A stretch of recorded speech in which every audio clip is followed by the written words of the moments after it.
नमस्कार, बिंदु भारत के साथ मैं प्रदीप त्रिपाठी। आइए डालते हैं नजर अब तक की सबसे बड़ी खबर पर। जैसा कि हम सब जानते हैं, केंद्र की नरेंद्र मोदी जी की सरकार को विगत मई माह में 9 वर्ष हुए हैं और 9 वर्षों में केंद्र की सरकार ने जहां गरीब कल्याण के अनोखे कार्य किए, हमारे इंफ्रास्ट्रक्चर विकास के काम किए, वहीं आज विश्व के अंदर भारत का डंका बज रहा है।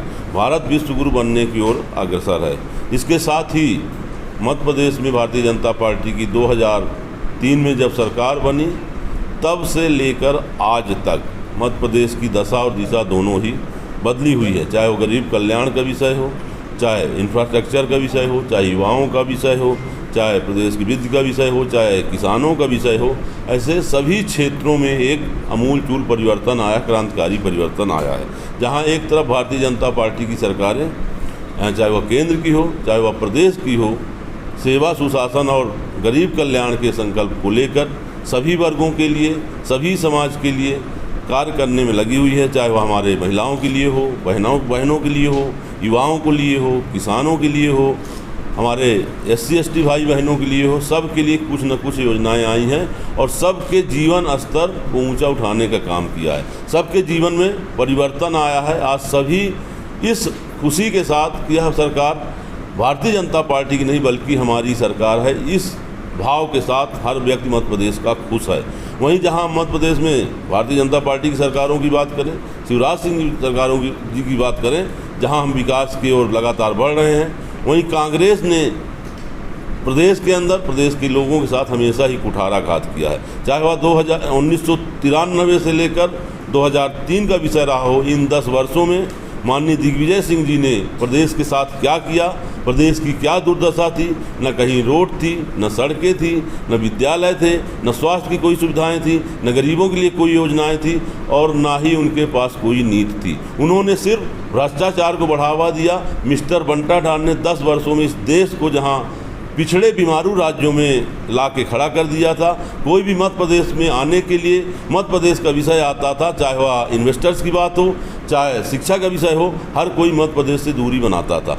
उसको 15 महीने का मौका जब माननीय कमलनाथ जी को मिला, तो उन्होंने दिग्विजय सिंह जी के नक्शे कदम पे चलते हुए उनसे भी एक कदम आगे निकल कर काम किया। उन 15 महीनों में कमलनाथ जी ने प्रदेश के अंदर एक भी नई योजना का प्रारंभ नहीं किया।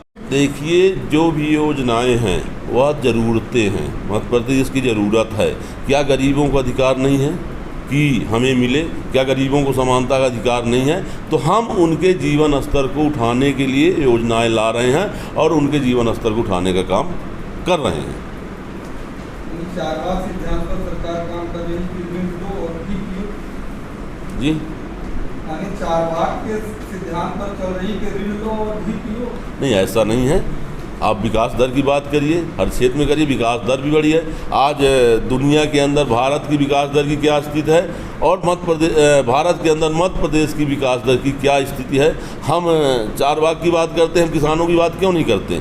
हम मजदूरों की बात क्यों नहीं करते? हम आदिवासियों की बात क्यों नहीं करते? हम बहनों की बात क्यों नहीं करते? हम लाडली लक्ष्मी की बात क्यों नहीं करते? अगर आज मध्य प्रदेश के अंदर 45 लाख लाडली लक्ष्मियां हैं, जिस भारतवर्ष के अंदर, जिस मध्य प्रदेश के अंदर बच्चियों को अभिशाप समझा जाता था, आज उनको वरदान समझा जा रहा है। मध्य प्रदेश के अंदर करोड़ लखपति बेटियां पैदा हो रही हैं। जहां हमारा सेक्स रेशियो 1000 में 912 था, आज वह 1000 में 978 तक गया है। तो कहीं न कहीं इन योजनाओं की ही परिणति है कि आज जहां गर्भ में बच्चियों को मारने का काम होता था, आज हमारा वह सेक्स रेशियो बढ़ रहा है और लगभग बराबर हो रहा है। आयुष्मान नहीं, आयुष्मान योजना के अंतर्गत जो आप बात कर रहे हैं, आयुष्मान योजना फेल नहीं है। रीवा जिले की मैं बात कर रहा हूँ। 10,94,605 आयुष्मान कार्ड धारक है रीवा जिले में। ये मेरा आंकड़ा नहीं है, सरकारी आंकड़ा आप पता कर सकते हैं। इस योजना के अंतर्गत अभी तक 1,05,000 लोगों का इलाज हो चुका है और 146 करोड़ रुपए का इलाज हो चुका है। इसके पहले कभी गरीब ये न सोचा होगा कि मेरा इलाज सुपर स्पेशलिटी में होगा। किसी गरीब ने कभी ये नहीं सोचा होगा कि हमारा इलाज भी एम्स में होगा। किसी गरीब ने कभी ये नहीं सोचा होगा हमारा इलाज भी वेदांता में होगा।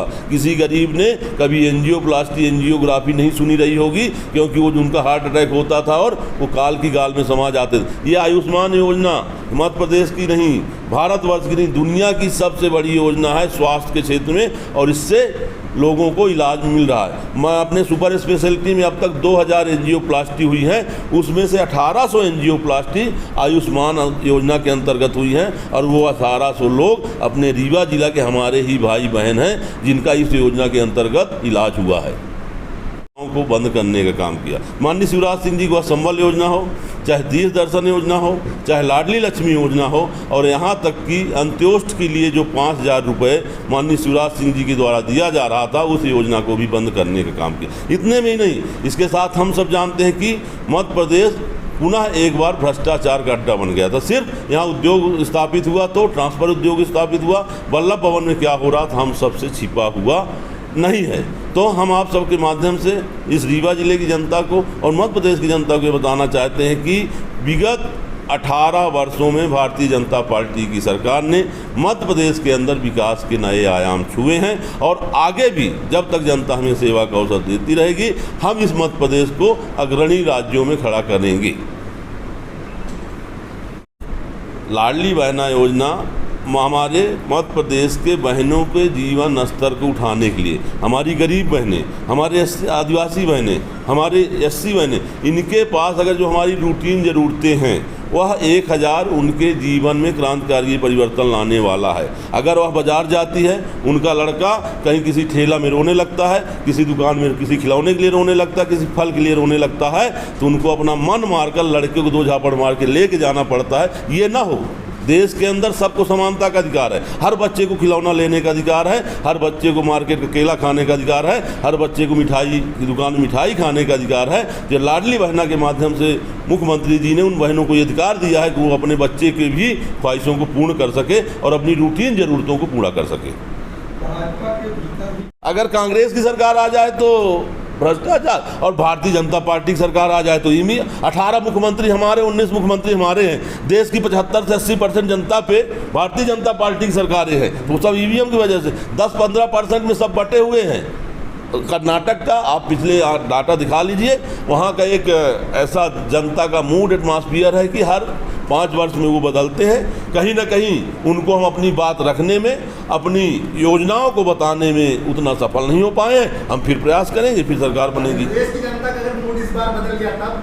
मध्य प्रदेश की जनता का मूड नहीं बदलने वाला है, क्योंकि 10 साल में आदरणीय दिग्विजय सिंह जी ने, आप भी रीवा के रहने वाले हैं, हम भी रीवा के रहने वाले हैं। रीवा में क्या रोड थी, एक बार इलाहाबाद अगर उस समय अपन चले गए होते, एक बार बनारस चले गए होते, है ना,